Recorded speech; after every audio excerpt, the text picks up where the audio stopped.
ইরানের সিরিজ হামলা নিয়ে মিলল চাঞ্চল্যকর তথ্য। শুক্রবারের দায় নিতে নারাজ ইসরায়েল যুক্তরাষ্ট্র, তৃতীয় দেশের যোগসাজশের ইঙ্গিত। ডোনাল্ড ট্রাম্পকে হত্যা ইরানের ছক, মারা গেলে তেহরানকে নিশ্চিহ্ন করার নির্দেশ, চালানো হবে স্মরণকালের ভয়াবহ বোমা হামলা। ক্ষতিগ্রস্ত পরমাণু স্থাপনা পুনর্নির্মাণের চেষ্টা ইরান, স্যাটেলাইটের চিত্র বিশ্লেষণ করে দাবি সিএনএনের, বিশ্লেষকদের উদ্বেগ। হরমুজ নিয়ে ইরানকে ট্রাম্পের নতুন শর্ত, প্রকাশ্যে ভুল স্বীকার করতে হবে তেহরানকে, হামলা না চালানোর প্রতিশ্রুতি চায় ওয়াশিংটন। ইরানকে চাপে রাখতে কৌশলী যুক্তরাষ্ট্র, এবার 14 ব্যক্তি ও প্রতিষ্ঠানের উপর নতুন নিষেধাজ্ঞা, অবৈধভাবে কোটি ডলার লেনদেনের অভিযোগ।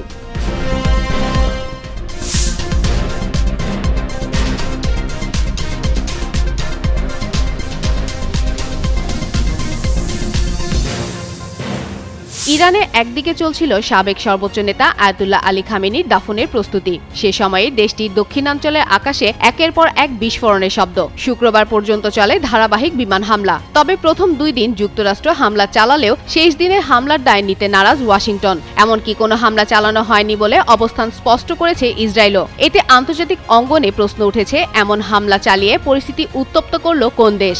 শুক্রবার পর্যন্ত ইরানের বুশেহর, সিস্তান, বেলুচিস্তান, আহবাস ও জাবাহার সহ কয়েকটি এলাকায় বিমান হামলা ও বিস্ফোরণের খবর পাওয়া গেছে। মার্কিন সামরিক বাহিনী সেন্ট্রাল কমান্ড সেন্টকম জানিয়েছে, তাদের দ্বিতীয় দফা সামরিক অভিযান শেষ হওয়ার পর তারা আর কোনো হামলা চালায়নি। ইসরায়েলও সাম্প্রতিক হামলায় নিজেদের সম্পৃক্ততার কথা অস্বীকার করেছে। তবে ইরানের এক সংবাদ সদস্য দাবি করেছেন, সংযুক্ত আরব আমিরাত যুক্তরাষ্ট্রকে সহায়তা করে যাচ্ছে।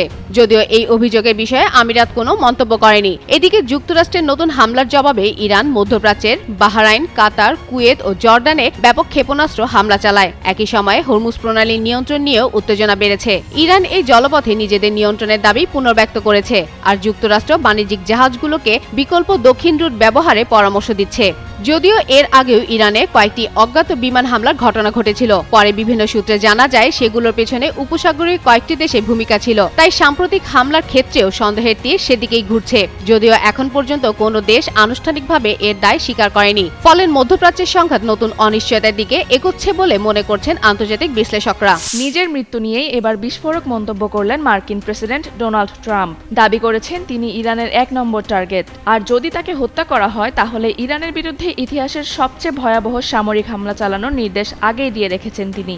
নিউ ইয়র্ক পোস্টকে দেওয়া সাক্ষাৎকারে ট্রাম্প বলেন, আমি আগেই নির্দেশ দিয়ে রেখেছি, যদি আমার কিছু হয় তাহলে ইরানের ওপর এমনভাবে বোমা বর্ষণ করা হবে যা তারা জীবনে কখনো দেখেনি। এটাই প্রথম নয়, এর আগেও একই ধরনের হুঁশিয়ারি দিয়েছিলেন ট্রাম্প। 2025 সালে ইরানের বিরুদ্ধে সর্বোচ্চ চাপ নীতিতে স্বাক্ষরের সময় তিনি বলেছিলেন, আমাকে হত্যা করা হলে ইরানের অস্তিত্বের কোনো চিহ্নই অবশিষ্ট থাকবে না। সম্প্রতি ন্যাটো সম্মেলন শেষে তুরস্ক থেকে ফেরার পথেও সাংবাদিকদের সামনে একই দাবি পুনর্ব্যক্ত করেন তিনি। ট্রাম্প বলেন, আমি অনেক দিন ধরেই ইরানের হিট লিস্টের 1 নম্বরে আছি, এটাই বাস্তবতা। 2020 সালে মার্কিন ড্রোন হামলায় ইরানের কুদস ফোর্সের প্রধান কাসেম সোলাইমানি নিহত হওয়ার পর থেকে ট্রাম্পের বিরুদ্ধে প্রতিশোধ নেওয়ার ঘোষণা দিয়ে আসছে তেহরান।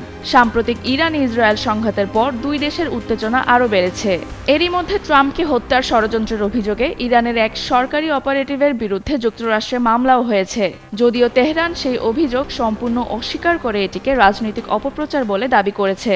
ট্রাম্পের এই নতুন হুঁশিয়ারির পর আবারও প্রশ্ন উঠেছে, ওয়াশিংটন তেহরান উত্তেজনা কি আরও বড় সামরিক সংঘাতের দিকে এগোচ্ছে? ইরানে যুক্তরাষ্ট্রের নতুন করে হামলার ঘটনাকে ঘিরে উত্তেজনা এখনো কমেনি। এরই মধ্যে সামনে এসেছে নতুন এক চাঞ্চল্যকর তথ্য। ক্ষতিগ্রস্ত পরমাণু স্থাপনাগুলো পুনর্নির্মাণের চেষ্টা করছে ইরান। স্যাটেলাইট চিত্র বিশ্লেষণ করে এমন দাবি করেছে মার্কিন সংবাদ মাধ্যম সিএনএন। এতে তেহরানে পরমাণু কর্মসূচি নিয়ে নতুন করে তৈরি হয়েছে প্রশ্ন ও উদ্বেগ। শনিবার প্রকাশিত সিএনএন এর এক প্রতিবেদনে বলা হয়, institute for science and international সিকিউরিটির সহযোগিতায় বিশ্লেষণ করা সাম্প্রতিক স্যাটেলাইট চিত্রে ইরানের কয়েকটি গুরুত্বপূর্ণ পরমাণু স্থাপনায় পুনর্নির্মাণের আলামত আলামত দেখা গেছে। প্রতিবেদন অনুযায়ী এসব চিত্র থেকে ধারণা করা হচ্ছে ইরান জুন মাসে যুক্তরাষ্ট্রের সঙ্গে হওয়া সমঝোতার শর্ত ভঙ্গ করে থাকতে পারে। এমনকি চলতি সপ্তাহের শুরুতে প্রেসিডেন্ট ডোনাল্ড ট্রাম্প ওই সমঝোতা শেষ হওয়ার ইঙ্গিত দেওয়ার আগেই এসব কার্যক্রম শুরু হয়েছে বলে দাবি করা হয়েছে। সিএনএন বিশেষভাবে পারচিন এলাকার একটি স্থাপনার কথা উল্লেখ করেছে।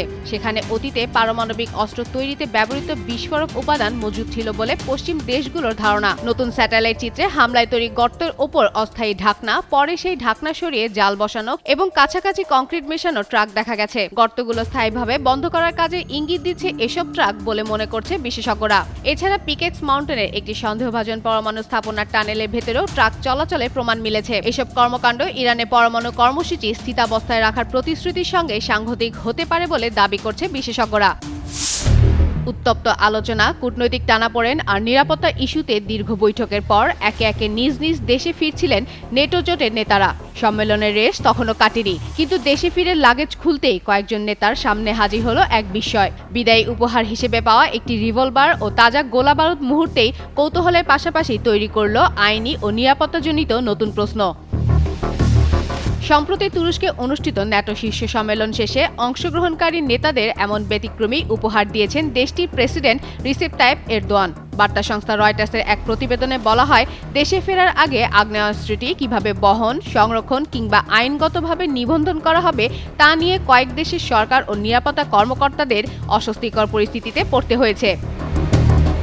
লিথুয়ানিয়ার প্রেসিডেন্ট গিতানাস নওসেদার কার্যালয়ে প্রকাশিত ছবিতে দেখা যায় উপহার হিসেবে দেওয়া হয়েছে গোমুসায় .357 ম্যাগনাম মডেলের একটি বিরল রিভলভার। 1990 দশকে তুরস্কের রাষ্ট্রায়ত্ত অস্ত্র প্রস্তুতকারী প্রতিষ্ঠান এমকেই এটি তৈরি করেছিল। কাঠের বিশেষ বাক্সে রাখা রিভলভারটির গায়ে খোদাই করা ছিল সংশ্লিষ্ট নেতার নাম। সঙ্গে ছিল তুরস্কের পতাকা, নেটোর লোগো এবং অস্ত্রটির পরিচিতি। রয়টার্স আরও বলছে, তুরস্কের ক্রমবর্ধমান প্রতিরক্ষা শিল্পকে বিশ্বমঞ্চে তুলে ধরতেই এই উপহার বেছে নিয়েছেন এরদোয়ান। বর্তমানে দেশটির প্রতিরক্ষা খাত অন্যতম বড় রপ্তানি খাত এবং পররাষ্ট্রনীতির গুরুত্বপূর্ণ হাতিয়ার। তবে উপহার পাওয়ার পর এক এক দেশ এক একভাবে পরিস্থিতি সামলেছে।